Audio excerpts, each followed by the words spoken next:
नागरिकता कानून विरोधी आंदोलन से शुरू हुआ साल 2020 अब कृषि कानूनों के विरोध में प्रदर्शनों के साथ खत्म हो रहा है। साल 2020 भारत सहित दुनिया के लिए कम चुनौतीपूर्ण नहीं रहा। कोरोना से जूझते संकट के बीच देश कई राजनीतिक घटनाक्रमों का गवाह बना। एक तरफ देश की प्रमुख पार्टी बीजेपी बिहार के साथ कई अन्य राज्यों में सत्ता में वापस आई, तो वहीं कांग्रेस अंदरूनी कलह से जूझती रही। कई दशकों से लंबित राम मंदिर की नींव भी साल 2020 में ही पड़ी। चलिए बताते हैं आपको इस साल के बड़े राजनीतिक घटनाक्रम और राजनीति के फलक में आए कई नए चेहरों के बारे में। सबसे पहले बात करते हैं केजरीवाल सरकार की हैट्रिक की। साल 2020 की शुरुआत ही नागरिकता कानून विरोधी आंदोलन के साथ हुई। इस बीच दिल्ली में चुनावी बिगुल बजा और फरवरी 2020 में विधानसभा चुनाव हुए। चुनाव के बाद अरविंद केजरीवाल की अगुवाई वाली आम आदमी पार्टी ने 70 में से 62 सीटें जीती। अरविंद केजरीवाल की सरकार तीसरी बार सत्ता में आई। इस चुनाव में बीजेपी को 8 सीटें और कांग्रेस को 0 सीटें मिली। अब बात करते हैं मध्य प्रदेश में हुए सियासी उठापटक की। 2020 में मार्च आते आते मध्य प्रदेश में एक नई सियासी उठापटक शुरू हुई। कमलनाथ की अगुवाई वाली कांग्रेस सरकार को गिराकर शिवराज सिंह चौहान फिर प्रदेश के मुख्यमंत्री बने। कांग्रेस के कद्दावर नेता ज्योतिरादित्य सिंधिया की अगुवाई में कांग्रेस के 25 विधायकों ने बगावत कर इस्तीफा दे दिया। इसके बाद बात करते हैं उस घटना की जब नए हाथों में बीजेपी की कमान आई। अमित शाह के मोदी मंत्रिमंडल में शामिल होने के बाद भारतीय जनता पार्टी की कमान वरिष्ठ नेता जगत प्रकाश नड्डा को सौंपी गई। उन्होंने अपना पदभार 6 अप्रैल 2020 को बीजेपी के स्थापना दिवस पर संभाला। नड्डा के नेतृत्व में भाजपा ने बिहार चुनाव में शानदार प्रदर्शन किया।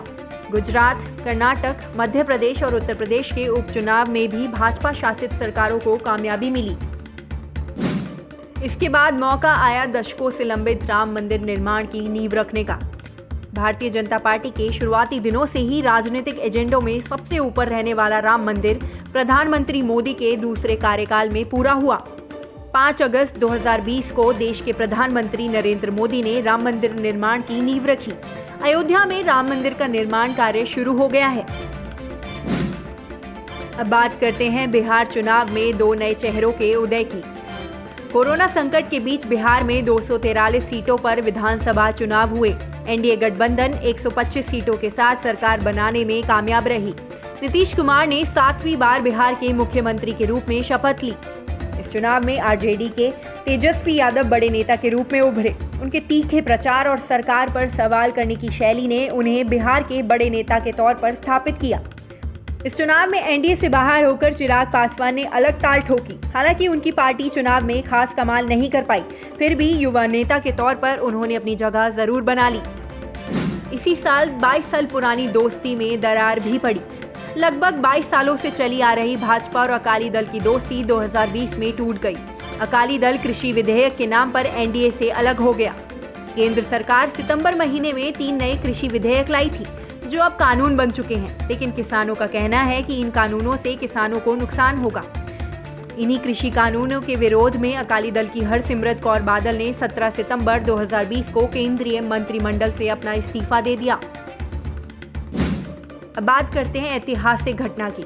आर्टिकल 370 हटने के बाद जम्मू कश्मीर में पहली बार चुनाव हुआ। आर्टिकल 370 हटने के बाद जम्मू कश्मीर में डिस्ट्रिक्ट डेवलपमेंट काउंसिल का चुनाव होना साल की प्रमुख राजनीतिक घटनाक्रमों में से एक है।